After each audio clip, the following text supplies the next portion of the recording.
Hey guys, I'm Si, and welcome to Ace Podcast Nation, the home of the Andy Campbell Football Show. This is episode number 114. Excuse me while I have a bit of feedback in my ear. But the show's available live on YouTube, Facebook and Twitter. Ace Podcast Nation, also your home to many other great shows and series featuring top guests, expert analysts and more. So give us a follow on social media, subscribe to the YouTube channel, click that bell for notifications. And of course you can follow just the football shows at A.C.E Footy Show on all social media platforms. And if you prefer the audio versions of not just this show, but all the other shows we do, at your favourite podcast or radio platform, just search Ace Podcast Nation and you'll get nearly 400 shows. But just as we wait for those various chats to fill up a little bit, wanted to say a couple of things. Before I get to the usual thanks, I wanted to give a brand new thanks. Thanks to all the viewers, listeners, particularly the ones who watch on YouTube, because the channel as a whole went over 250,000 views altogether in the last day or so. So I really appreciate that. I really appreciate all the support. To go over 250,000 views is something I didn't expect when I started it off. So that's really cool. And I thank you all. But also a massive thank you to Black Diamond Sports. Black Diamond Sports for all their support around the show and everything like that. Really appreciate it. They are a global sports agency representing sports stars from around the world. For more information, you can visit their social media pages and, of course, their website. Links to which are in the description below and at the closing credits. And today's sponsor is none other than Bespoke Financial and Darren Ralston. Darren Ralston of Bespoke Financial is giving away a free will worth £140 at the moment with any new policy. So give him a call, check out this amazing offer. And as I've said before, don't miss out on it, because in the world we live in now, I think it's a vital tool to have. And of course, he's looked after Andy for many a year. So get involved, give them a ring, see what they get, see what they got to offer. Links to which in the description. You can also get Darren's direct number off myself or Andy if you'd prefer to go down that route. But we're very proud to partner up with such a top-class brand, and they provide award-winning service. But with no further ado, let's get into it. Joining me, as ever, the co-host with the most, the goal collector, the fox in the box, still the king of the Millennium Stadium, the QPR dream killer. He is David Jones' favourite son, ex Cardiff City and Middlesbrough striker, Mr. Andy Campbell. How goes it, my friend? I'm good. I think I've been outdone, by the way, today on this intro. That was the best intro. That for the first time in about a year. I've had the hair stand up on the back of my neck because I felt as I was back in the football stadium with the fans singing Kenwyne's name. That was excellent. That really well done. It was excellent. But no, this is going to be special. I've got to know our guest inside and out over the last few months or so. We've had some good laughs together. We're going to a project together, which I'm sure we'll talk about later on a little bit. But yeah, I'm really intrigued to dig deep into Kenwyne's amazing career. Super. Indeed, mate. I'm very excited to welcome tonight's guest, ex Southampton, Sunderland, Stoke City, Cardiff City striker, plus a host of other clubs from around the world. He made over 90 appearances at international level for Trinidad and Tobago. It is none other than Mr. Kenwyne Jones. Welcome, Kenwyne. How are you, mate? I'm fine. I almost thought you were Don King at the moment. What a It's not gonna be a letdown though. The fight won't be a letdown though, Kenwyne. That's the thing. No. The fight, that's it, mate. The fight will be the big deal. I don't even care about the fight anymore. Just the introduction was. Hey, it was a great intro. Great intro. Thank you for having me. Great it's intro. wonderful to be on your podcast. And I'm not gonna lie, I turned down many of these because I don't want to be speaking about the same things over and over. But I just had. You came highly recommended, so thanks. Just on that, Kenwyne, obviously the intro. You know what I mean? Is that something you miss? Is that something you miss with the way that you can interact with fans or fans can relate to you? Do you miss all that? To be fair, it's not really. You know, I enjoyed the time that I had, but I can't say that I'm missing football now, mate. I'm relaxing. The sun's fine. I don't have any problem. But it's always good to hear now and then. Fans are what they think to hear and going back over those times. But I'm okay at the moment. Yeah, and you know what? We've said this. I've said it a number of times when people have asked me a question that would I turn the clock back? No, because I was happy with what I did. You know what I mean? It wasn't always nice being a footballer. It was an amazing time, but it was hard work. You know, so it's sometimes you don't want to relive those hard moments, those tough moments, those physical moments. So sometimes once you've done it, move on and just embrace what you've achieved or what you've done. You're over it, I think people think that. I mean, there's some guys that want to be back playing football, but to be honest with you, I'm happy with the time that I played football, for everything that's going on. And if you look at now, because of the pandemic, it's not that fun anymore. It's like I agree. and so I'm happy with what I've got and what I did, but I don't miss it. Good answer. Yeah. Good start. As Donna says there, Kenwyne, you won't get asked the same questions here as you get asked everywhere else. No, you certainly won't. You certainly won't. Not of our viewers. I can see that. Thank you, Donna. I appreciate that so much. Going to get all sorts of random questions, no doubt. But I think what we like to do first is we'll go with the Magnificent Seven. I'm going to clean my glasses so I can read and see. But so with the Magnificent Seven, Kenwyne, what that is, 7 quick-fire questions for the viewers to get to know you, get to know your taste a little bit, and maybe just get a feel for what you like and what you don't like. Always a bit of fun, but nothing too strenuous, nothing too disturbing, I don't think. Although I do like to throw a little grenade in there now and again, so we'll see what I came up with. We'll see. See now. My dad was in the military. I know how to dodge grenades, so it's fine. I like that. I like that a lot. Well, we'll see now then. That's a challenge. I like a challenge. Let's see.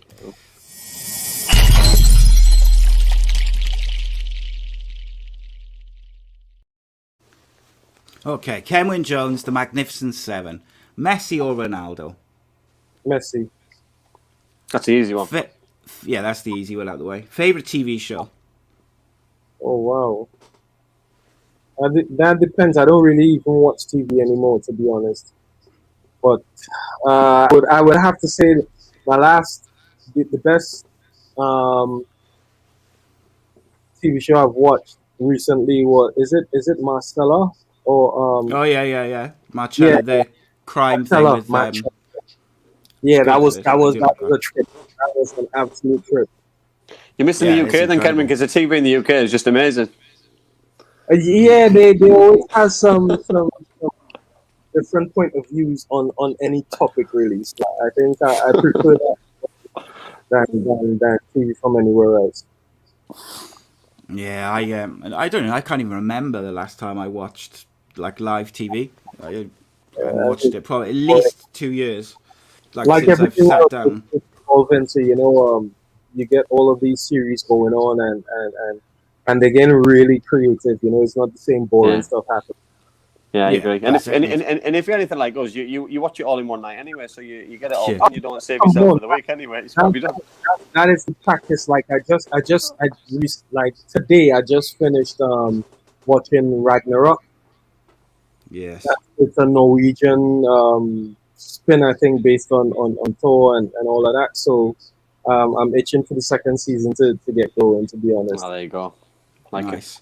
So next question is the angriest player you ever played with, plus an example if you can.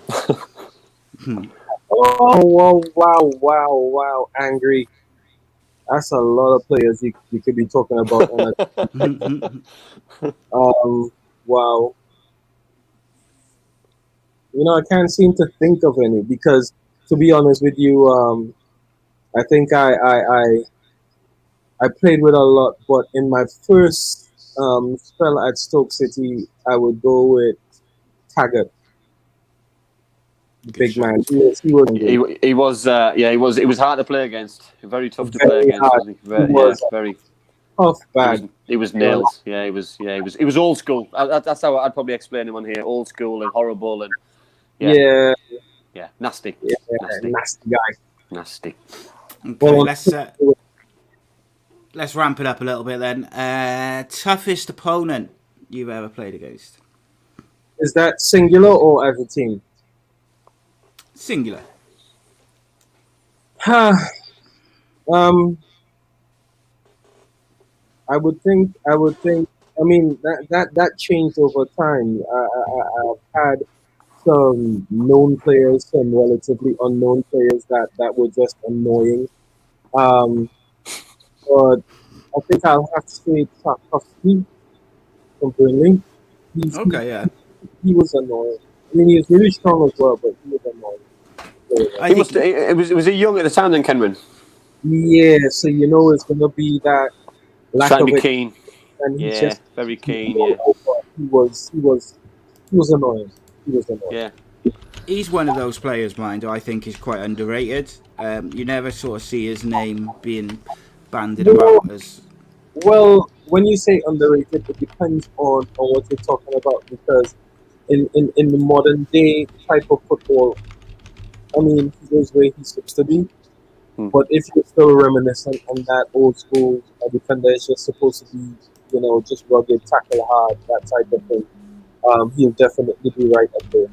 Yeah, I think that's always why though he's never really progressed on to play for his country, because obviously coming out with the ball, and he's never gone on to move to a top 6, 7, 10 side because of limitations. And like Kenwyne said, good defender, knows his limitations, and old school defender, and that's not a bad thing, by the way. You know what I mean? People said that about John Terry, but you know what I mean. John ended up making an amazing living out of football, especially for his country. But not even. I think John Terry in himself, he evolved a lot. Of course, they came up in a time where that cold nose defending was supposed to be the norm. But then, as soon as you had an influx of more continental managers, and the style of football progressed over the years, obviously, in order to remain at the top of his game, he had to evolve and be a little bit more of a player than just a defender. Yeah, agree. 100%. Agree. Sunderland or Stoke?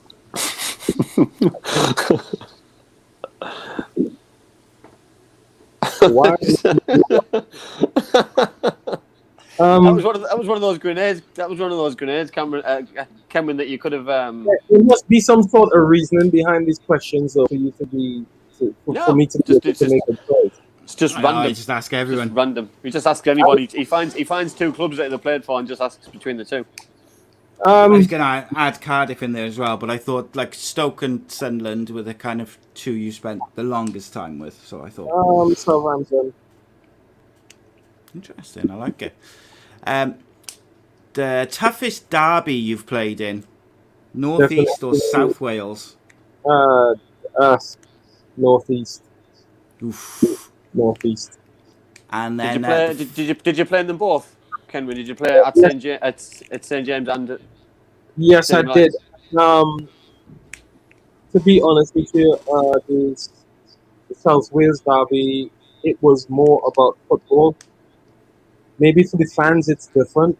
They had a lot of fights and whatever. But in the Northeast, it's never about football. It's just all out war, whether you're on the pitch or not. So that was the toughest, to be honest. And it's something that I spoke about, Sione, and I mean, I've spoken that obviously being a Northeast grown-up boy, man, played for Middlesbrough. We never really had a derby, We used to always class Sunderland and Newcastle as a derby because it was closest to us, but they didn't care about it as much as we cared about it. So it was never, even when we won or lost, they didn't make a big thing of it, and they didn't really care if we made a big thing of it. So it didn't really matter. Like Middlesbrough never had a derby. It's just it was always a big letdown. The Wayside derby and Kenwyne derby and all of that, like it's weird because I can remember the last game I played against Middlesbrough when they were in the Prem. It was a tough night though. Playing at the Riverside was intense. I think we threw the game 1-1, and it seemed dark for some reason at that stadium. I don't know if it was the weather or not, but it seemed dark. I mean, it was tough, but you still don't get the sense of of a derby like when you're playing Newcastle Sunderland. It's just like, people that absolutely hate each other on and off the pitch, no matter where you come from. Yeah, and you can't beat those kind of games. You know what I mean? I know what you're saying about. It does mean more side, doesn't it? You know what I mean? Obviously, you're a Cardiff man boy through and through, watched and supported your team through, and it does mean a lot of the sports, doesn't it, for Cardiff? Yeah, it does. It does. It's life and death. Brutal. It's wow. It's life and death. Yeah. So it's not like. I mean, especially when you're a foreigner coming into these derbies, if you're not ingrained into the fabric of the club, you're not going to really get a sense for what the derby is. So I was at Sunderland for 3 years, Stoke for 3 years, Southampton for 3 years. But Sunderland was like my first prem team, so being engrossed in the fabric of the club is something that I did pretty quickly. And when that derby came around, it was ridiculous. Good. So the final question is always a good one, and this is who is the greatest Trinidadian who has ever lived? Doesn't have to be football related. Good question. Yeah. Wow. It depends on your reasoning there, though. But I'll have to say it would be Dr. Eric Williams. He was our first Prime Minister. There you go. Like Good answer, that is. Like it. We've had obviously we ask every guest, Kenwyne, we ask if whatever country they're from. You know what I mean? I've had it for me for England. We've had loads of English guests, Welsh guests, Scottish guests. We've had different milestones. So, I mean, if you categorize it, in terms of sport and social engagements and that type of thing, I mean, I could give you one for each sector, But overall, I'll have to give it to him. He was Prime Minister, so that was after we became an independent nation. So I'll have to give it to him. Good shout. I like it. I like that. I love that question because it's good answer. Like whoever you ask, they've got. It's always a different person, obviously, because it's different countries, but also it's different reasons. So you might have someone who will give a footballer, or they might be another athlete, or someone who's inspired them when they were, was one of their heroes. It could be we've had like politicians and. I think we've had a couple of Winston Churchill's. Winston Churchill's come up a few times, hasn't he? He's ended a few times. Of course, when you think about it holistically, of course you're gonna have some figures that trump just sports icons and that type of thing. So.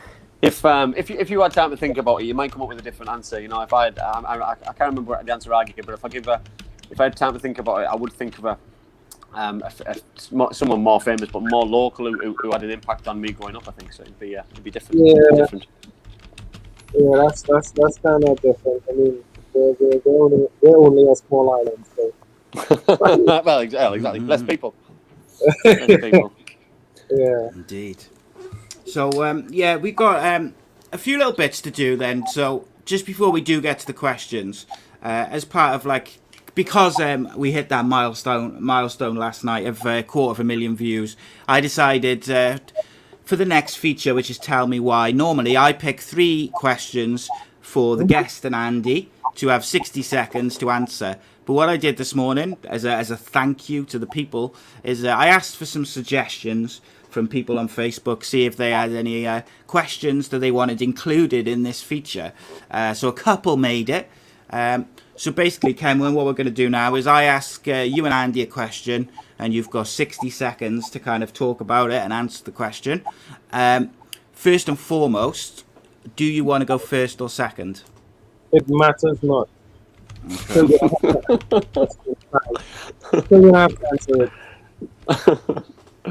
So I'll tell you what, we'll let age go first, and we'll throw it to Andy to start us off. And say Say again, mate. Sorry. Terrible. I get picked on. Disrespectful, mate. You can't bring up the age. I get picked on all the time, mate. It's because I've Do you know what the worst? got nowhere. Do you know what the worst thing is? We're the same age. Oh, Just about. There's like a year in it or something. Madness. But I'm older than you. It's scary, isn't it? Scary this. Only a little bit, innit? I'm I 40 look this a year. baby. I look a baby compared to you. Well, that's it, mate. I age is hitting me, mate. So, first question, Andy, for you is looking at the impact that Mick McCarthy has had at Cardiff City, taking them from potential relegation battle to playoff contenders in 4 games, basically. How and why does a new manager have such a galvanising effect on teams upon their arrival? And your 60 seconds starts now. I think new managers have an impact on players because players from an old manager just down tools sometimes, and it just doesn't work out for whatever reason. New managers come in and players can reinvent themselves. And I'm not on about the players who are there all the time. I'm on about the players who aren't getting the game and aren't in the 16 or the 18. So they're given the chance to reinvent themselves at a club, get a fresh start. Obviously, Mick McCarthy, I'll use as an example. He's come in his past 5 games, 2 draws, 3 wins. He's changed formations. He's changed personnel. He's put young players into the squad. He's given something like 5 young players a debut in the past 2-3 weeks, which is absolutely amazing for the young boys. And I just think it gives players an opportunity to just have a fresh start. You know, I know loads of other managers say get a fresh start, but it doesn't always materialise. Doesn't always happen. But Mick McCarthy showed Cardiff City players, supporters, owners, all the other managers that a fresh start is possible for somebody else. How long is that? Spot on, mate. 3 seconds left. Well in. Good stuff. I like that. Right, nice and easy. So, Kenwyne, same question for you, really. Why do new managers have such an effect on teams when they come in? And your 60 seconds starts now. I think I'll have to agree with Andy. Also, it all depends on the length of time that a manager was there before he gets let go. I think it's very difficult. You know, we've had some exceptional cases with managers where they've been at clubs 5, 6, 7, 8, 10, 15 years. But sometimes the tics and the knowing that manager kind of gets a little bit stale after some time. So then everyone gets in a comfort zone, and having a fresh face and a blank slate for players is what is most important. Like just like Andy said, players that haven't been there in the game, young players to come in and revitalize squads that help them to push on. Good stuff, mate. I like it. I have like 30 seconds left there. I was so close. Yeah, no, about 12 seconds to go, so not too bad at all. I like that. Kenwyne, on that though, because you said something interesting there. You said about players getting stale, and I see managers in the same boat as that. You know, what I mean, managers get stale as well, and you know, what I mean, you said earlier on you stayed at Southampton for 3 years, Stoke City for 3 years, Sunderland for 3 years. Is that, do you think, an about right time to not become stale, so you can move on a little bit? Not necessarily, but still at the same time, it depends on the circumstances. You know, from Southampton to Sunderland, for me at that point in time, it was the time to actually push on to the next level to try and test myself really. And from Sunderland to Stoke, that came at a different time where things were beginning to be a little bit stale. Sunderland itself were going through too many changes, and it didn't have stability. So getting into a more stable environment was a little better for me at that point.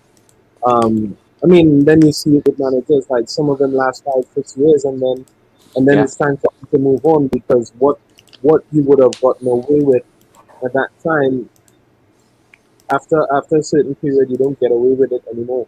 So your tactics have to change. You're gonna have to try and push that onto someone else, a fresh bunch of guys that they can put forward. I think Mourinho's like that side, isn't he? You know what I mean? Mourinho, we spoke about Mourinho. He seems to get stale. He seems to get bored a little bit, itchy feet that he wants to go and try a different country or a different team or come back to somewhere. He's very erratic when it comes to things like that. But also, it's a personality issue, you know. Him at a place for a long time causes an indifferent type of reaction from players, from fans, and that type of thing. So he is a perfect example of someone who has to keep it moving maybe 2-3 years in a job. Yeah, I agree. Yeah, spot on. So the second question came from Rob Boyle, and he said, why is Gareth Bale a shadow of himself from just a couple of years ago? And Kenwyne, you can go first, I think, on this one to give you a fair shake. I mean, to be honest, I think players generally, after playing so much football, and I don't think fans understand how much football these guys are playing. They tend to go from all the different competitions into international football without actually getting a proper break. And when when you're a high performance athlete and you run your body down to that, or your mind down, I'd say, after some time you do need like a little break and a fresh start somewhere. Unfortunately for him, he's landed with a manager that is very intensive mentally. So he doesn't have the opportunity to come in with a back in. Yes, he's come back to Tottenham, but at the same time he needs a little bit of freedom for him to go and regain his ability. Spot on. Look at that, 7 seconds to go.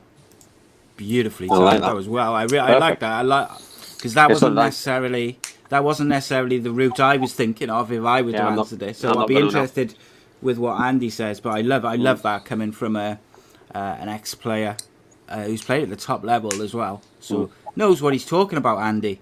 So totally you also being an ex-player who played at a level, you should be able to also. You should also be able to give an extensive answer. Of course. For 60 seconds. So tell me why. Start now. Gareth Bale has gone stale, in my opinion, because I think he's gone back to a club which he was idolised. He was a hero, and it should never have happened. I don't think you ever return, especially to a club he did so well and had so much success. For me, there was other avenues, other countries that he would have had a better fit. For me, the MLS would have been a perfect fit for him personally. I know he tried to go to China, or the move nearly went to China probably a season ago, which would have been a short-term move. And I think it would have given him that little bit of energy. He would have been a superstar, where he's come to the Premier League, and he's probably not the biggest name in the Tottenham Hotspur dressing room, never mind the Premier League anymore. So he's gone from being a Galactico 1 minute to being not the best player in the training ground the next minute. And I feel sorry, and a little bit, I don't like that, you know what I mean? Because for me, the Harry Kanes, the Sons have took over that mantle for me, and they're far superior players than he is at the minute. Well done, mate. 1 second to go. 1 second to go. Oh, that's beautifully timed. I think the only thing I'd add to that as a Welshman as well is like Gareth Bale for Wales over the past 5-6 years has been incredible. And even when he was turning up, having not played for Madrid for like the whole break between the two internationals, like he was still giving 100%. He'd still turn up every time, turn up with knocks, turn up with injuries. And right there, you said it. At the end of the day, it's not a case of having some knocks or whatever. I think mentally for any footballer out there, you want to be in a zone where you're absolutely comfortable, where you know you're gonna get the backing you love, and they would allow you to go out and play your best because you mean that much. Going back to the situation now, it could have turned out either way.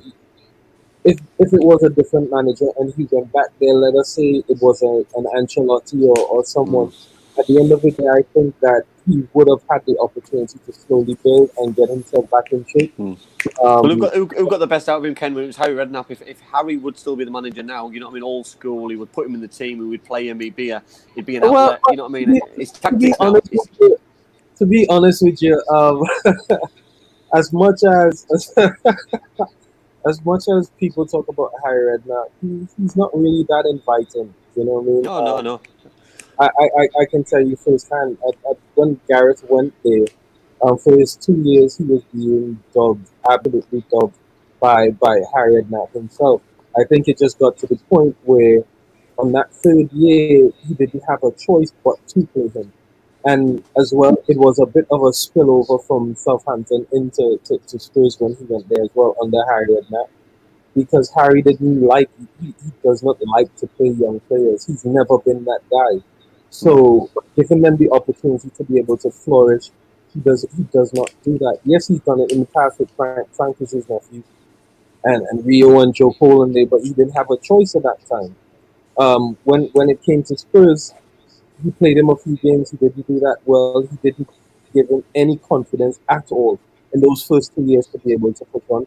And then in the third year, he didn't have a choice but to play him because when you start getting messages from the hierarchy, you have to do such and such, then your hands are tied. And it came at the perfect point for Gareth because, um, like I said, Harry didn't have a choice. Yeah, I agree. I agree. I feel sorry for Gareth Bale because he's an outlet. I see a lot of Spurs tactics is very defensive. You know what I mean? Well, apart from the Everton game the other day, you know what I mean, which was a free for all for everybody. That wasn't a Mourinho team. You know what I mean? So everything is defensive. It's everyone behind the ball, and it doesn't suit. And that right there, it wasn't a Mourinho team. It's not something that he would usually do. At the end of the day, Mourinho has never been an offensive coach. You know what I mean? So in my ideal reality, you would play Højbjerg and Sissoko behind or Ndombele, and you play Gareth Bale off of Kane. You have Son on one side, you have Lucas or Bergwijn, or even Dele Alli. You mix it up between Dele Alli and Gareth. Let him play on the inside because he's not going to sprint down the wing anymore. Most of his injuries have been muscular injuries. It hasn't been ligaments and joints and that type of thing. So he's not going to sprint down the wing, but you want him to pick up those spaces where he could either play people through or have a shot on goal. You don't want him. But he won't play. He won't do it again though. He won't play those tactics again because he made himself look stupid. It's the way he defended, the way he just won't happen. Yeah. Well, that's what I'm saying. Like for him, he has to build a team where they're gonna stick to that regiment, and players are human beings as well. You get tired of being rigid, you know. Yeah. So I mean, that's why you find so many people in and out of teams because they can't play with that rigid style, especially for a game that is supposed to bring you so much joy. When you have defensive managers like that, it is tiring. Yeah, it's got to suck. It's got to suck the enjoyment out of it. And you've only got to look at Dele Alli, mate.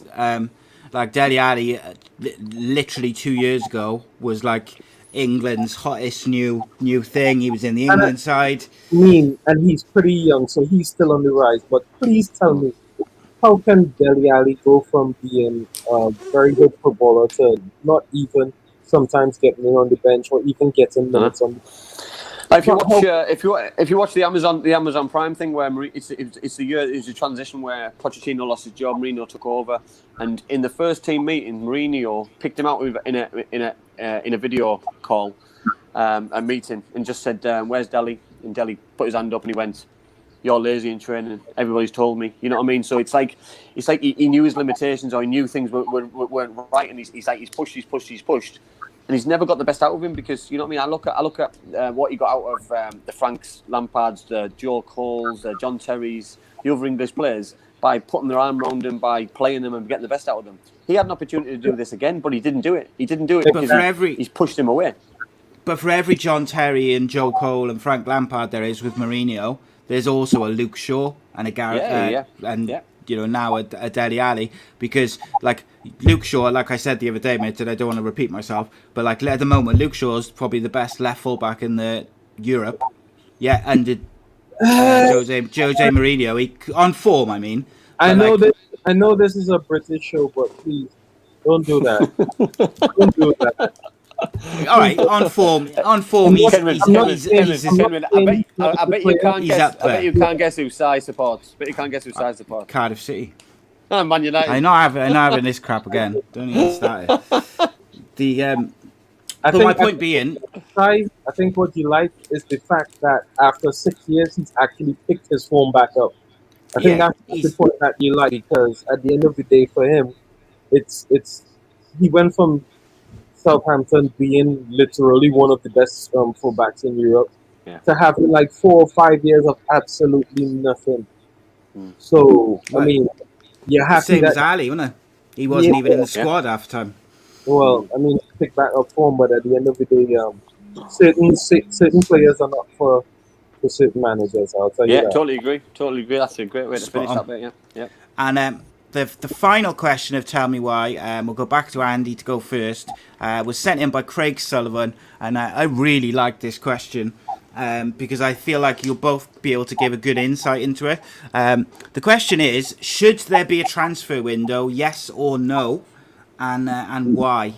And Andy, your 60 seconds starts now. Yes, I do believe that there's got to be a transfer window, but I don't always agree with the two transfer windows, the one at Christmas and the one at the start of the season. For me, I'd like all clubs to do all the business at the start of the season, and that's a managers as well. So a manager in the team has an opportunity to do a full season, so nobody gets a sack. Players can have an opportunity to play a full season under a manager. So if they're underachieving, they can get themselves out of it. He can utilise his squad. He can play some younger players. He gives opportunities to younger players instead of bringing in a new player, an experienced player on a lot of money. So the youth doesn't get an opportunity. And like I've just said about managers as well, so it stops this managers merry-go-round with managers getting the sack and then other managers to getting their place or taking a manager who's already got a job. I just think but I think there's got to be some kind of structure with bringing players in. Yes. Good shot, mate. 4 seconds to go. Well done. And same question for you, Kenwyne. I'll be a lot shorter than that. I think there should be transfer windows. I just think that we should remove the expecting that you have to do business, especially in the winter transfer window. I like it. I like it. Good shout. I like it. I just listen. There's got to be some kind of structure. There's got to be some kind of option for. Listen, there's clubs who go through horrific injuries. You look at Liverpool, for example, with the amount of defenders that they've had out, and Klopp, who didn't bring a defender in, then goes and sticks his two best centre midfielders potentially at centre half against the best team in England at the time, and they go and get walloped 4-1 against Man City. And cry me a river. Look, every single I'm not a Liverpool fan or a Man City fan. I just think it's transfer window, isn't it? That, like, everyone's feeling sorry, for Klopp at the moment because he brought a little bit of joy back to Liverpool and whatnot. Of course, I feel sorry for the players and for him because of the injuries and whatnot. But at the end of the day, there are a lot of teams that go through that type of ground, and you do not hear about it at all. It is part and parcel of the of football. You can't get everything perfect every time, So even though you were riding on a high, you have to expect that blip where things might go sour. You might get injuries. Your manager might get distracted.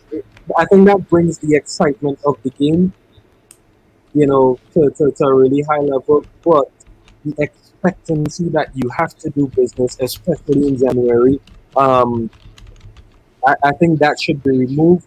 But at that time, you want players who are not playing and need to get some games, be able to go somewhere and get some games as well. It helps revitalize their careers as well, So it's a bit it's a catch-22, Kenwyne, isn't it? Because if what teams do, like West Brom, for example, West Brom sacked the manager Slaven Bilic before the transfer window to give the new manager Sam Allardyce an opportunity to bring his own players in. Because if you sack a manager and he's still got to work with the players who are still there, then he's only going to be able to play the same probably standard without tweaking a few tactics, formation, picking a few different players.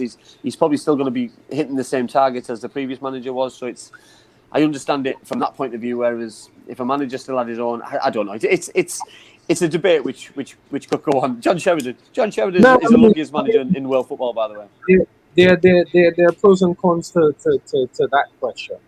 The issue on transfer windows. There are always things that you'll find that is going to go with it, and then there are things you're going to find that shouldn't be there. But that's the world we live in. Unless they're going to start doing salary caps and caps on transfer stuff. Unless that's a let's not forget, no one cared when Jose Mourinho only had 2 defenders fit when he was at Man United. It's the same for everyone, mate. And this is what annoys me.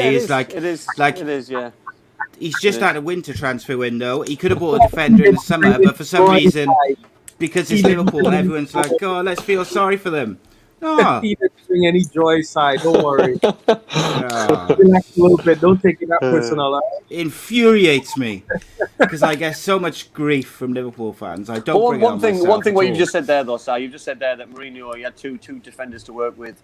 Then he brings Because he argued with them all, though, probably. But then you bring in the top young player at Man United. At Liverpool, the same. You know what I mean? Instead of as a young lad at Liverpool, you must be looking at the Man City game, thinking, I'm a centre half. I'm playing for England under 18s, 19s, 20s, and I'm not even involved because I've got Jordan Henderson and Fabiano in centre half. It must have been heartbreaking for some young players. It shows a lack of trust. Yeah. You know, in their development and on what they have going on at the club. I think that there to me is disrespectful, because the aim of your academy and reserve team is to be able to bring through players if and when in doubt. You know, and to see that it was very tough to not have 4 or 5 defenders from that group that you could possibly call one. If one gets injured, you call another one to at least get that experience in the squad. Then something has to definitely be looked at in their entire developmental. Yes, but like at the end of the day, totally the Premier League is supposed to have the best academy systems in the country, meaning that if the first team players and the reserves are injured or suspended or whatever it may be, then they should be bringing in those young players. If they're then bringing in a striker or a midfielder to play in defence or whatever, instead of bringing in those young players, but then Si, but guys, I then see it from the club's point of view as well. Then, so the club's point of view is we've got this under-23 league, which is an absolute waste of time because players aren't getting tested. They're not competitive. The old reserve team, which is the old Pontins League, which if you're not playing, you go and play week in, week out, midweek, and you earn your fitness. You get yourself in a positive, competitive frame of mind, ready to play. You play against experienced players as a young lad. You play to keep fit with young players, and that should come back. It's got to come back. For footballers and football to be competitive, that's got to come back instead of this 23 league. Go back to youth teams, to reserve teams, first teams.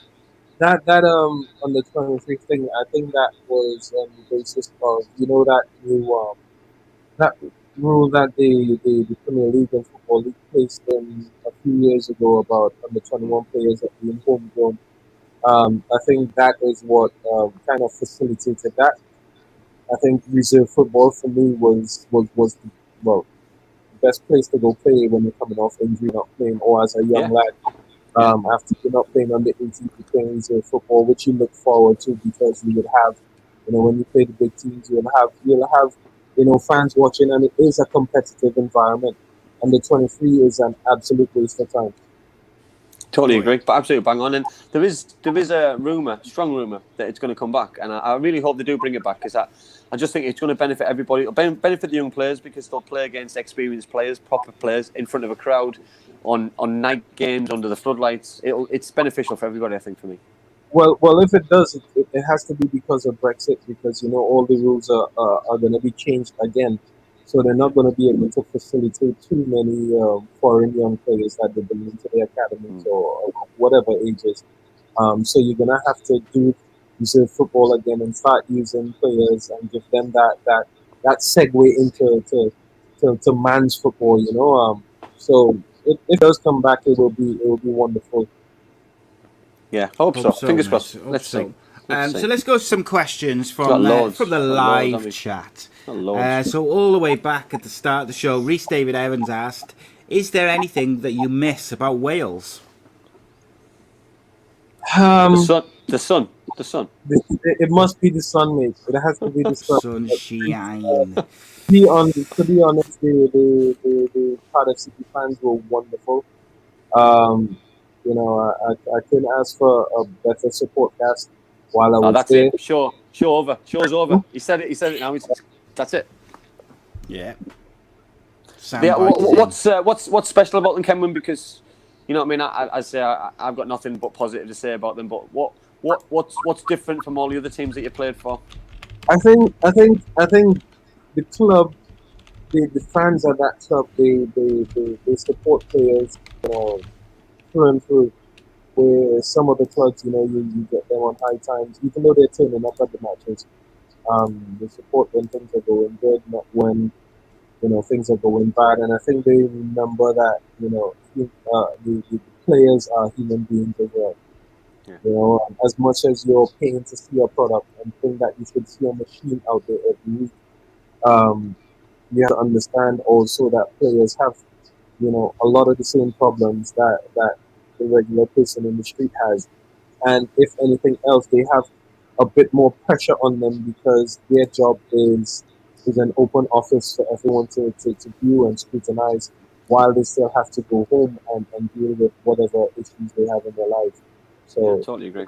for me, they were amazing, to be honest. So, obviously, the issues what were happening the time when you were there, obviously with wearing red, then the supporters were obviously quite hostile, but they still backed the players. You know what I mean? Was that a difficult time then, Kenwyne? Because obviously, you know what I mean, from an outsider at the time. So obviously, I had left, and from an outsider, it was the most ridiculous situation to be in. And then obviously it transitioned and the move to blue. And how excited were the supporters? Could you feel it? How difficult was it to wear red? What was it? What was the whole situation Well, like?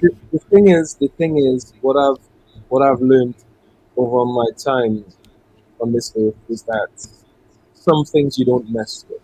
You don't mess with certain traditions and identities and fabrics of institutions, and I think it was one of those cases where it's billionaires and their toys. He decided that, him, and to be honest, as much as it upset the fans, he did something with a product that he actually owned, based on a lot of what do you call it, sentimental, traditional values of his.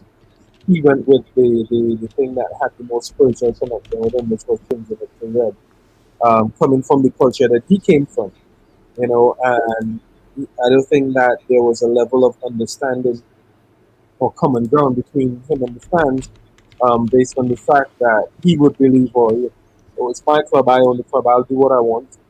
And, on the fan side, this is our club. We supported this from the beginning till end. This is what we are. This is who we are. This is our colors. This is what we do. So the middle ground there wasn't accessible for a long time. Of course, that upset the fans, and they directed their anger and discomfort towards the owners of the club. And then, well, eventually it changed again, so which was a good thing for a bit of harmony with the club owners and the fans again. I think it was important, so wasn't it? So obviously we've had a discussion. We've had the chairman. We've had the chairman on here, and obviously we asked him a question. We asked him the questions about it, and it was a mess. It was handled wrong. It was handled badly, and we all know that. Listen, it was a mistake, but it was something that like you said, the owner was passionate about and wanted to try and wanted to do it. And I don't think he realised the heritage, the history, how passionate the fans were. You know what I mean? The Cardiff fans are mad. They're mad about the club. They're mad about the blue. They're mad about what they do, the traditions, the way that they manage themselves during games. It's just it's a different run football club from the stands. It is a, you know what I mean, and that's probably going back to when I joined under Sam Haman. You know what I mean? They've had some absolutely silly, crazy chairman. You know what I mean? But in a good way. You know what I mean? Who backed the club. Sam backed the club financially. Peter Ridsdale, and not many people have got a good thing about Peter to say about Peter, but he backed the club again financially and ploughed a lot of money in. And obviously the chairman now has done the same thing again. So we can only say good things about, but people make mistakes along the way, like we've all like everybody does. And he's held his hands up by moving it back. So fair play to everybody. Yeah, Kenwyne, I do another show with Kev McNaughton, obviously a former teammate of yours. He spoke about like his thoughts on the same thing in one of our shows, and just like it just put more pressure on the players, really, which wasn't needed. Like it just creates an atmosphere which wasn't needed. The amount of fans, like I know people, including myself, who like haven't really gone back to their old habits of going to the football every Saturday, and because in the sort of year to 18 months where I stopped going, I found I just started doing other things on my Saturdays, and I created new habits, and I found it very difficult to go back and just forget all about it. I have been back, but I don't go as religiously as I used to. Like, from the player's point of view, was it frustrating, like, to have extra pressure from that? Yeah, I think Kev is absolutely right. It brought unnecessary pressure, and also I think it changed the focus of where the fan support should go. So when you're caught up with other issues like that, fighting the owners of the club, you throw in 100% support behind the team and rallying them, giving them that extra lift to be able to go on and win games and do well. It was diverted way too much. So like anything else, I think even for foreign players, when you come to a country and you get into a club, you try to ingrain yourself in that club, be part of the fabric pretty early, understand, and have a big understanding of culture and tradition. And I think that the owners, when they came, again, it's like billionaires and their toys. It's I'm gonna do whatever I want. They're gonna have to go to court because I'm supporting the club financially, and I'm not really gonna give a toss about what they think or whatnot. And it didn't work out well in that situation. But I think though they didn't really think of the players or side, did they? You know what I mean? No, they didn't think of anyone, mate. They thought themselves and they thought the decision and it was just going to run smoothly. Everything was going to be a success, and unfortunately, it backfired in a huge way. And there's certain people like they were eat humble pie. Yes, there's certain things money can't buy. So I totally agree. Totally agree. Gaz says do a Kenwyne and Kev show. I don't know if how mad is Kev Kenwyne? Because obviously I know how mad he is, and Sai obviously knows how mad he is. But I didn't really have that kind of opinion of him. I think he was a really good teammate. I enjoyed training with them and playing with them. I think they were fantastic for the club and fantastic. You couldn't understand him. Couldn't understand him though, right? Nah, it was a bit difficult, but I have trouble understanding him. Yeah, I can't understand him. No, he is a legend, is our Kev. On that note, Gaz sent a super chat and he said, I'll put it up on the screen. He said, to celebrate getting 250,000 views, thanks. I have a question for Sai. Oh my gosh, no one ever asked me questions. He said, how much would you sell Ace Podcast Nation for, and what would be your price? He's going to buy it. Is that an offer, Gaz? I don't know. £5, he's bought it for a £5. I would say my answer to that would be I wouldn't sell it unless it was like life-changing retirement money. Absolute minimum would be like $1 million. I wouldn't sell it for less than that, no matter what it was. Even if it was like 500 grand, I wouldn't sell it. If someone wants to test that theory, then they can crack on, and maybe it'll be different. That's a lie. You go with it. No, the positive side of it, like the effect it has on my mental health, the enjoyment I get from it, the friends I've made from it, doesn't really it doesn't interest me selling it. Like, I've got big plans for it over the long term. So, but yeah, when the suitcase is there, full of cash, maybe it'll be a different thing, and maybe when my wife is, she'll be involved in the decision as well, and it could get. She's already spent that £5. Yeah, well, she already spent it. Sorry, it's all right though, because she spent it on a microphone for me, so it's fine. She's too good for you, tell you. Becky's too good for you. She is too good for me. Far too good for me, mate. Too good. It's an understatement, mate. What else we got? Questions. Rob Boyle says, who's the biggest Trinidad legend, yourself or Dwight Yorke? The biggest Trinidad legend would be Brian Lara, actually. Absolutely. Spot on. But if it was between you and Dwight Yorke, I've got to say it was you. Well, it'll definitely be Dwight. He's can't be that. The Champions League and that type of stuff. So, I mean, to be honest, I'm not one of them who lives my life for those sort of titles. What I did was for myself and for my family. I'm gonna be honest. Fans came last because I didn't get into the game because of fans. I got into the game because I loved it, and it worked out pretty well for me. And then you gain support, I think, from family, friends, and fans later on. So I'm not worried about those titles at all. Nice, I like it. I love these answers. Yeah, I so love do the I. honesty, mate. Yeah, great, Anna. Donna says, "Who was your favourite manager out of all the ones you played under at Cardiff City?" Oh, at Cardiff. Yeah. Ooh, well, damn. Did I say none? I'm not gonna say. Yeah, you can say none if you want. To be honest, wow. Who did I have? I had Lay, and I had. Yes, it'll probably have to be Ole. I can't say that. Wow. Yeah, the manager was that good. He was There we innovative, go. to be honest. Really Yes, innovative. that's interesting. So Interesting. why did things not work out for him then, Kenwyne? You know what I mean? Because he doesn't get the best feedback from Cardiff City fans. You know what I mean? Because of how things materialised for Cardiff City. But that's everyone's opinion. Championship level wasn't his level. To be honest with you, and he would come in there and try to do things, and then you'll have too many people getting involved and making decisions for him. Right. Like it was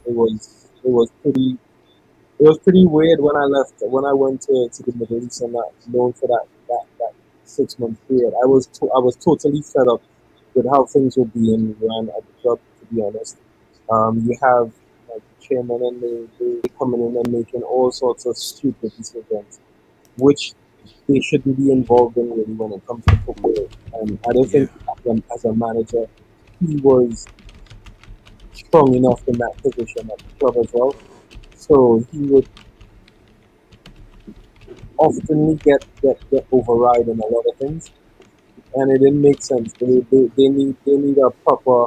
I know now they have Nick McCarthy, and he's older. He's been in the game one time and experienced, so things would be stabilized in a better way than it was, all them years ago.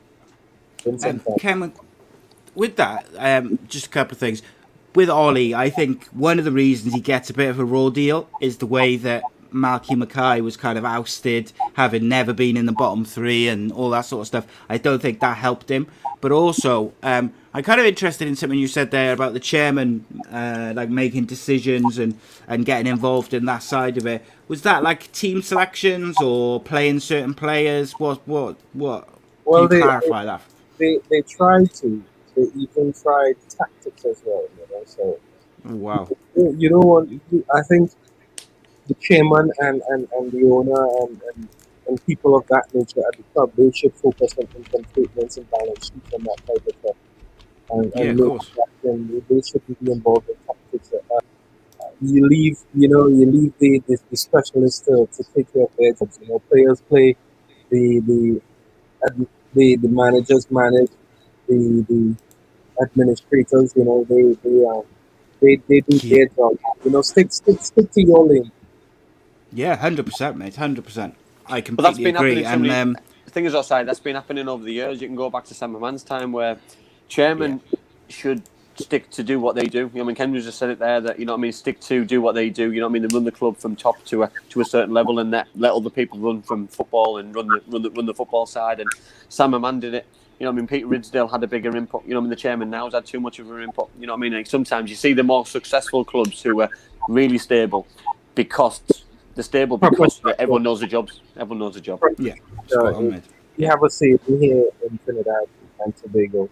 We say jam in your sections. That's Okay. what you need to do. If you're the one carrying the ice, you make sure you keep carrying the ice, and you be the best ice carrier you can be. Because when you focus on your job and do the things that you're supposed to do, I mean, you're contributing to the overall cause. I always say the sum of all parts is what makes anything go right. If you're not doing your job, well then of course the entire ship is going to fall apart. Yeah, 100%. Love that. 100%. Love that. Reese asked Kenwyne, he said, as someone who played with him, just how good was Peter Whittingham? Peter was really, really good, rest in peace to him and the family once again.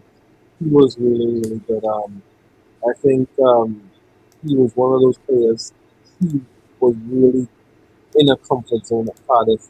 He's if you ask anyone, he's probably the most bothered person you'll ever find.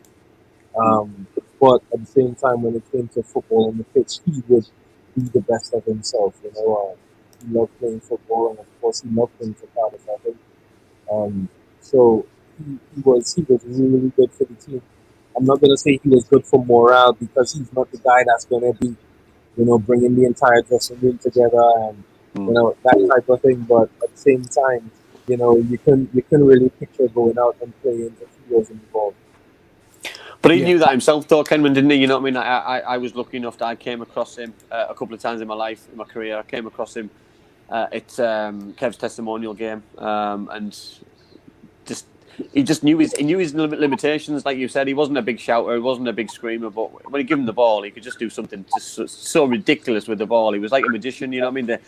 He could put a corner kick, a free kick on somebody's forehead when he wants to do it. You know what I mean? That's a skill in itself, And you just said there's something interesting about comfort zone, and I thought the same thing. That even when I saw him at Villa, I thought that's too easy for him. You know what I mean? Go on to the next level, Cardiff City. Progressing through Premier League, Carling Cups, FA Cups, progress through, going to Blackburn, progress. You know what I mean? Trying to I just thought it's such a shame that a big club. I'm not saying Cardiff aren't a big club, by the way, so don't shout me down. Just someone had a go at him because the talent's what he had. He could have gone on to another level if he was given that opportunity, but maybe it's because he wasn't a big shouter. What people don't understand is like I say to anyone, when you really look at football and players and the skills and whatever, I would say that there are players that would never be the players that they are today if they were at certain clubs with their coaches. Right. So I'll be brutally honest. I think if you have Wayne Rooney and you put him in the club, he would have flourished. Yeah. Right. Honestly, Cristiano Ronaldo, for me, if you had put him in a midline club or an old school type of playing club, he would not have been the player that he is today because to play that type of football, he would not have been able to. I would probably say the same thing for Messi as well, even though he is an extremely great talent. But if you had placed them under certain managers and certain clubs at the time, they would not have been able to flourish. And they, for the people that did the striking of them, did really well to place them in the environment that they needed to flourish properly. So for a guy like Wicks, you can't see him go into any club and being able to get to that next level and flourish because his talents needed a bit of caressing, I would say. Yeah, no, I totally. I agree. And obviously, when we've said, haven't we, Si? You know what I mean? What happened was such a tragedy. But you know what I mean? I just hope when all this COVID mess has gone away, that the club can do something for him, and obviously for Chris as well, maybe potentially. So yeah, that is major. That will definitely be major. Yeah, well, I know there's a few people, especially in our group chat, who have they're pushing for something. I don't know what it was. We were hoping for some kind of game, which wasn't allowed. We spoke to the club about it. I don't think they were keen to raise money for charities and for the families because there was obviously two obviously Cardiff City players died within a short space of time, and then we thought about naming Stand. You know what I mean? It's just something. I just thought it's a legend of the club. Yeah. But again, that when you think about culture and tradition, like when you think of the owners, they're not really ingrained in that tradition yet. So to gravitate towards something like that, they're not going to do because they still see the club or as just dollars and cents, pounds and pence. Yeah. I totally agree. And to be fair, when Mehmet was on the show earlier on in the year, we asked him about last year. Yeah, we asked him about everything. We asked him about various things, and that's what he's about. He's about pounds, dollars, pennies. He's about, you know what I mean, he's very honest, very open and honest about how much money the club's losing, how very honest about spending, and you know what I mean, the club's obviously the same as every other club, you know what I mean, and that was back probably start of COVID, that now potentially clubs like this are going to be in a right mess. Yeah, it is. Well, we asked him about like a tribute to Peter Whittingham on when he came on, didn't we? And I think it was kind of a non-committal answer, and it's weird, isn't it? Like why they don't seem to. Yeah, I think it might have been different if he'd have been playing for City at the time. I think he might have been the hand might have been pushed a little bit because so many years. Yeah, I totally agree. But sometimes it's like the expectation, is it? You know what I mean? That listen, you know what I mean? There's no way around it. It is what it is, and you can't force it, can you? Yeah. It is what it is. Yeah, I totally agree. 100%. So a load of my questions have all just disappeared, which is handy. But well, I'll throw one in. Kenwyne, I want to talk about the 2006 World Cup, and I want to talk about the build-up to the 2006 World Cup and how excited were you? What was it like? Because there's not many people in the lifetime. Everyone's dream and aspiration is to play for the country, but to play at a World Cup must be the pinnacle of your dream, I guess. Yeah, it is. In my international career, it's the best thing that happened to me, to be honest. Obviously, it was our historic moment. First time we've ever did it. It meant a little bit more to me personally because my uncle used to play before, and we came close to qualifying in 1989 for the 1990 World Cup. When I was about 6 years old, and I could remember those moments quite clearly. And he was sort of one of my heroes growing up. So to be able to do that 25 years after was like really amazing, because the thing is, it is, and also it was like it was meant to be, because 25 years prior to their chance, in 1973, we had a chance to make it to the 1974 World Cup, and of course, previous decisions, no goal line technology then, and all that type of stuff. We didn't make it, and then, for them it was 25 years later, and then for us making it to the World Cup was another 25 years. So it was really special when all of those things, when you consider it like that. Again, for me, I was like 21 years old when I played at the World Cup. It's not something that you actually have as a dream. It's a virtual dream to get there, but then to actually do it, and coming from the Caribbean is not something that you expect to see, ever in your lifetime, and to be able to do it at that time. I was also the youngest on the team at that time as well, so that was a very special moment for me. Did it make it even special with the draw? Obviously, the first game was obviously a big game. Obviously, all three were big games, but to be honest, I really didn't care. I mean, at that time, I was at Southampton, but I didn't really care that we were playing England. At the end of the day, the World Cup alone is its own attraction.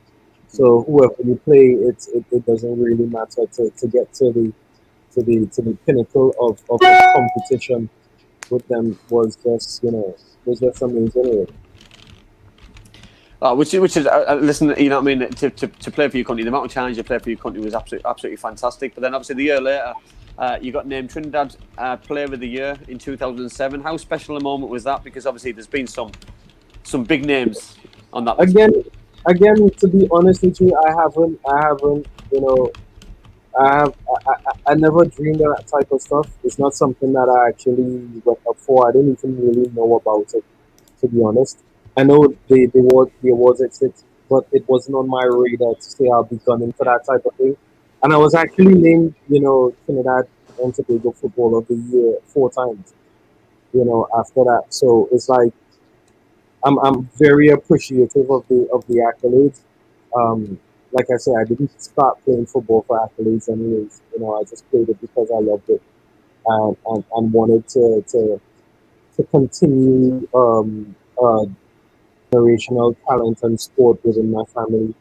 And thank God I was able to take it to the level that I did, because I had people, my dad and my uncle, and they played football before me, and they got to some dizzying heights locally, and then I was able to explode onto the scene and take it globally. So that was my main driving force for getting into the sport and playing it. Obviously, you speak there about family and things. So, does family play the big part in pushing you to the limits that you achieved in your career, or especially starting at the beginning? Not necessarily. It was just about me doing my own thing. That was my pathway through life. I went to school. Um, at the early points, I had experience in playing for the national under 17 team. Um, I started getting exposed to different countries and football and the career of football properly during that time. So that was just my driving force. At the end of the day, when you have your kids, you can't try to impress on them what you want them to be, because they're gonna grow up and do their own thing. And like, my parents never forced me to play any sports. They were just bothered about me making my way through life. And to be honest, I wasn't even bothered. But like, my first love as a sport was athletics, to be honest. So, up until like the age of, I'll say, like 12, I was heavily into athletics. And when I went to like my secondary school, I didn't have an athletics program. And then my parents couldn't really afford to spend the money behind, the being at the club and proper training and all of that. So I just ended up playing football and cricket at school. Was pretty good at all of those. Went through school, and at the end of school, because we have some, big school championship and a league that goes on here, I was offered 17 scholarships to go to America at different of those top level schools to play. And I turned it all down because I had the chance to go on a few trials. A year before I finished school, I went to like Glasgow Rangers, Middlesbrough, Man U, that type of thing. So I didn't want to give up the chance of trying my hand at being a professional, because I know I could get to go to school and have an education otherwise, regardless. So I turned all of that stuff down to try and pursue a professional career. I like that. Obviously, you mentioned there about something I want to touch on. By the way, I want to go back to cricket later on, because I think it's something that questions about cricket. Yeah, we'll go back to that one. But you said about Middlesbrough, Man United. I read somewhere about Rangers as well before. Obviously, then you went to Southampton and signed for there. So what was going to those clubs like? Did you enjoy it? What was the feedback? How close were you to signing for any? The first place I went to be honest, was Glasgow Rangers, and that was an eye opener for me. Manager at that time was Alex McLeish, and I went to the academy. I actually went to Rangers twice, and the experience of being at the club was such an eye opener. I think that was probably one of the main driving forces in me trying to pursue a professional.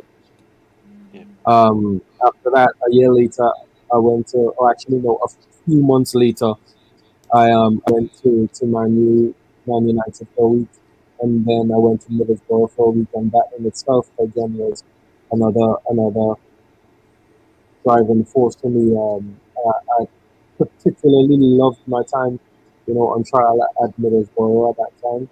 That is where I met Stuart down in, and quite a few friends that I have today. From the time that I went to those trials, that's where I met them.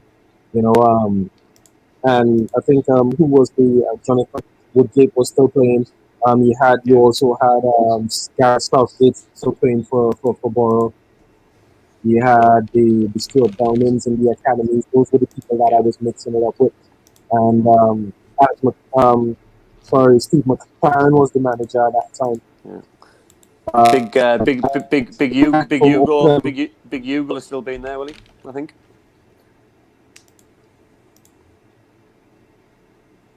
Yep. That Hugo was there as well. Yeah. That was top amazing. man. Yeah, top fella. I Hugo also was.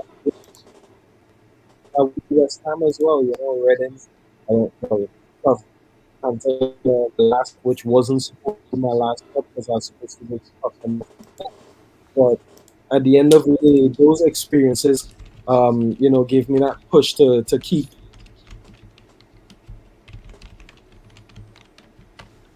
Yeah, the experiences gave me the push to keep going because I do think that for coming from where I come from, being able to have that opportunity is a once in a lifetime thing, and you don't really pass up those chances because I'm not a person that live with regret, whether they were good experiences or bad.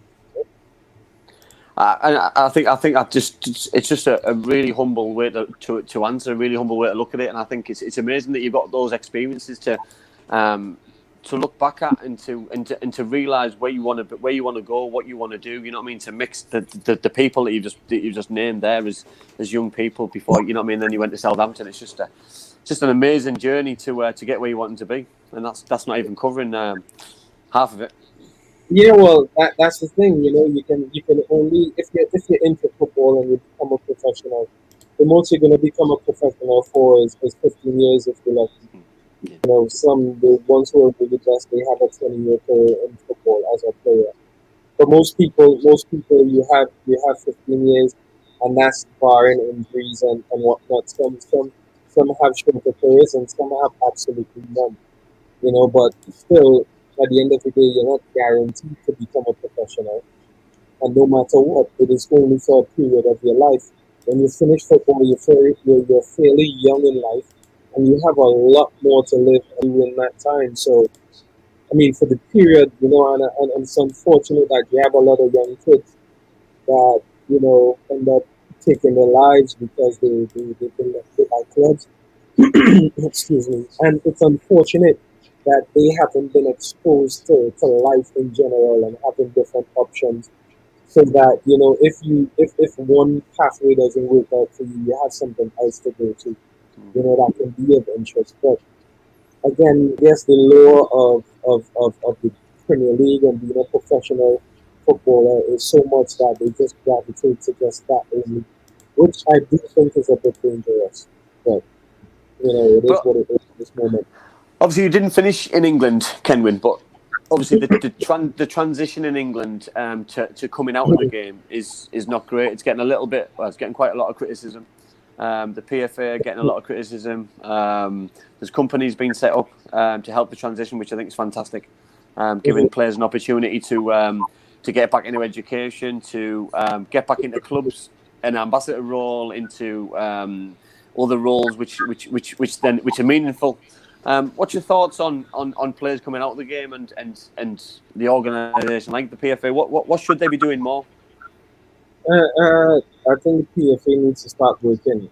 To be honest with you, they've obviously made a lot of strides. They've been around for 100 years or so, and have made some strides. But I think they actually need to get active and have a lot more ex-players involved in the PFA. Well, it's interesting. I don't know if you've seen John Walters. John Walters tweeted yesterday that he's applied to be the new CEO. Yeah. Which that's awesome. Man. Listen, I think it's an unbelievable thing to do. I think it's an unbelievable opportunity for an ex-player, a current ex-player. It makes sense, but the PFA should be mostly filled with ex-players. I think.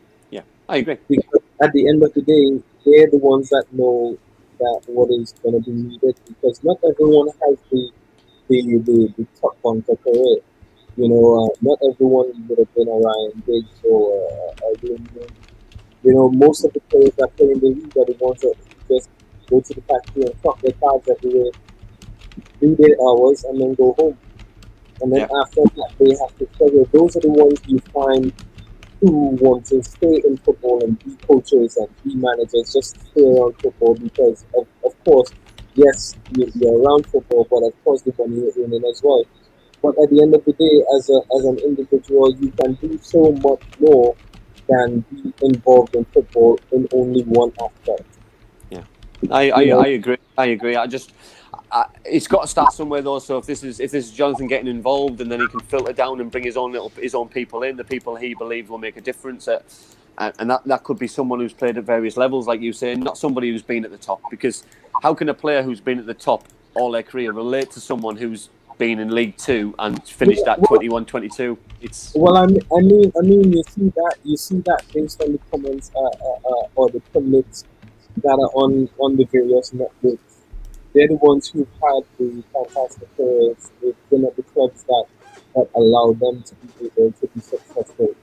You know, the ones that are fighting for titles all the time, and they're not scrapping off relegation and just trying to stay in that place, to stay in the league, and hopefully trying to get as far as possible in the cup.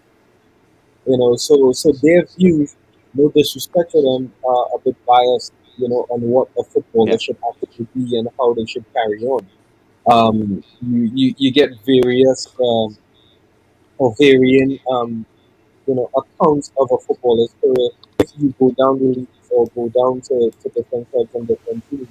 So you can't really take their opinion, you know, as gold, because at the end of the day, when you finish winning 5 Premier Leagues or you've won 2 Champions Leagues, how can you tell me about the man that is that had a rough time with a manager, didn't really play that much, got bounced around to a lot of clubs and then struggle and probably, you know, finish leaving before 30 years old?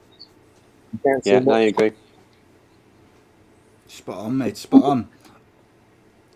Okay, Kenwyne, to finish us off, mate, I'm just going to randomly select 3 questions from the viewers, because there's been so many, mate, and it's difficult to get through all of them. We have covered a lot of the stuff that's been asked, so let's have a look. I'm going to go with this one. Nathan Evans asked, what was the decision behind the loan move to Bournemouth? Hope you're well, he says.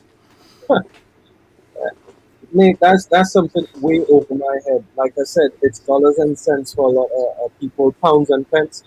And when that came along, it absolutely had nothing to do with me. It was just dropped on me. Listen, Bournemouth want you on loan. They're gonna pay such and such for the loan period, and I think, you know, it's a good opportunity for you to go and play. And I'm thinking, like, what? So I don't have a decision in this match. And I was like, if this institution is going to do business that way, you know, I might as well just go there for a month, take my mind off the nonsense that's going on at Cardiff, and enjoy some football. It's incredible, mate. That is. It really is. Reese says, who were you closest with while at Cardiff, and was there anyone you didn't get along with? There is no one I never ever didn't get along with anywhere that I've been. You know, well, one of my closest guys is Sean Morrison. You know, we're still close to this day, which is a good thing, because he's a really good person.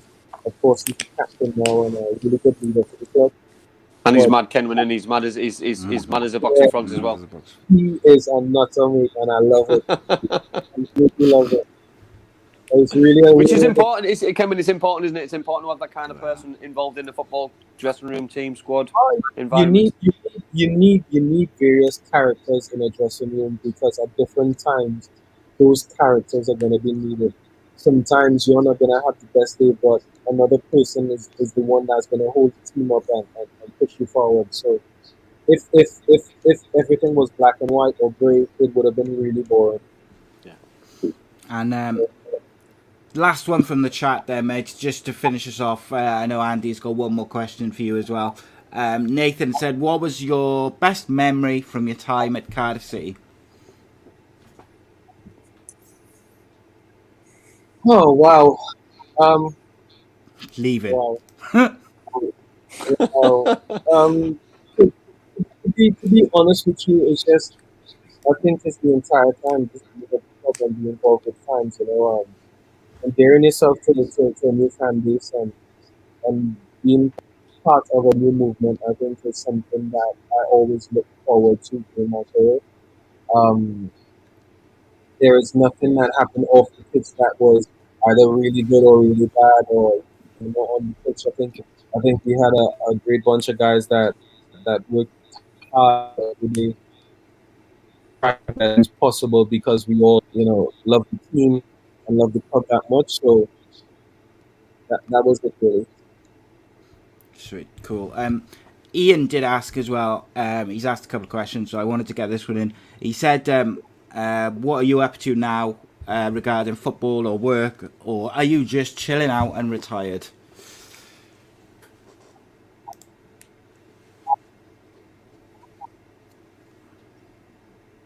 I'm becoming what I should have done before I became a professional. I'm actually going to school, doing a bit of sport management. I'm also involved with Andy in some backdoor ventures, totally legal, by the way. They're really good outfit, and I'm happy that this is the time that it came around. Apart from that, I'm doing a little bit of coaching back in my country, and most of all, I'm enjoying the weather. Yeah, nice. Right, and Andy, do you want to finish us off, mate? Yeah, obviously been working closely with Kenwyne over the last few months at Black Diamond. I just want Kenwyne to give everybody an insight of if in a few words of your dreams and aspirations with Black Diamond for Trinidad and Tobago, Kenwyne. Sorry, my internet was playing up a little bit. Oh, sorry, mate. Just obviously working with Black Diamond now. Just your dreams and aspirations, that how you expect Black Diamond and Trinidad and Tobago to work together over the next months and years. Oh well, yeah. Well, we're not about. I mean, I know that's a tagline for Black Diamond, an agency for players, but in my region, we're looking at restructuring professional football and building something bigger than just football. Obviously lifting the standard of the structure of the league and players and bringing that to another environment, but also to uplift most of the communities that are depressed. We have that around the world, and one great example I think we have of any framework is football. Football tends to affect any community anywhere in the world in a positive way. It helps uplift the community, whether it is by the interaction with the club or even interaction with each other. And the hope is to bring that only to Trinidad and Tobago, but to the region in the Caribbean. And which I think is just an amazing thing, Si. I mean, this is obviously Kenwyne's idea, dream, and for me, leaving a legacy behind for everyone else to follow suit, and just to look after the generation of kids and following on. Because listen, we want the foundation, we want the schools, we want people to have an opportunity and aspirations to follow suit, and and I've give people the opportunity that Kenwyne's had, and he wants to pass that opportunity down to people, and I just think that's amazing, and what an opportunity this could be for everybody, and it's all thanks to this guy on our show tonight. Couldn't agree more. Okay, let's wrap us up there, mate. Kenwyne, thank you so much for your time, mate. Really appreciate it. Really appreciate your honesty as well. We'll definitely be getting some clips and stuff out over the next couple of days, because it's been a real fun show. And I apologise to everyone. I know loads of people have asked questions. It's just so many, just can't get through them all. So I apologise if anyone did miss any. I know there's been a few, but we tried to get through as many as we can. Of course, we'll be back on Friday for the championship show at 7 o'clock. You can also get the Danny Batten Fight Show Wednesday. We've got UFC female strawweight Corey McKenna, the Welsh sensation, on this week, which is going to be another good show. And we've also got a Super Kev Unscripted coming this week. Not sure on the day yet. Kev's got to confirm his coaching schedule, but look out on social media for that. But yes, indeedy, big thank you to Bespoke Financial for sponsoring the show, and of course Black Diamond Sport for all their support around everything. Massively appreciated, as always. Andy Campbell, thank you, sir. Oh, brilliant. I had another amazing show. Kenwyne, thanks so much for your time, your insight, your opinions. A fun show, amazing. A great guy. I can't speak any more highly of you. Thanks again to everyone, all the viewers. I had another amazing show. Next week, next Monday, just as a little taster, we have got another ex-Cardiff City player coming on. So watch this space. That's all I'm going to say. Cardiff City legend. Someone I grew up watching. But it's going to be interesting. I really can't wait. But this one, mate, was massive for me personally as a Cardiff City fan, as a football fan. Like, I really admired Kenwyne throughout his career. So to be able to sit here for a good hour and a half and just chat and ask you questions and just listen to your stories, and I really appreciate your honesty as much as anything, mate. Such a cool guy, and to just like you haven't dodged any questions. You've given honest answers. I got so much respect for that. Or every day of the week. And thank you to everybody. Needs to work on his dodging. Needs to work on your dodging, Kenwyne. Yeah. Yeah, well, I do want to say thanks to all the supporters, obviously, of your show, the Cardiff City fans that sent in their questions. I had a brilliant time. Thank you for having me. I've never been not honest in my life, so I don't think that the show would have changed me. But I do appreciate the invite and the opportunity to speak with you guys. I hope that this podcast goes over 400,000 within a month. Let's push it up there, and hopefully everyone can stay safe during this time. Cheers, man. Wash your hands, sanitizer, self-quarantine, whatever you need to do, because this pandemic is killing a lot. Yeah. So, totally agree. Safe. Totally agree. Again. Great way to finish. Spot on, mate. Just a little tip for everyone. What Kevin McNaughton does, if he doesn't want to answer a question, is he just basically says, F off. And that's a fact. So that's just a little tip for everyone there. But granted, he does drink gin throughout the show as well. We'll be back at some point of this week doing that, but it's always fun. Kenwyne, Andy, a pleasure. Everyone who's got involved, thank you very much. And what I will say, because normally we get asked to do this, but for some reason everyone's forgotten this week, I would like you two legends to do the Ayatollah so I can screenshot it and use it as a thumbnail. Got to go on social media, haven't we? Yeah. Indeed. Ready? So do the Ayatollah, gentlemen. 3, ready, go. Here we go. Cool. There we go. Is it working or not? Yeah, sorted, but sorted, seen it. All sorted, Go on, mate. my son. see you Friday. Yeah. Yeah, love it. Cheers.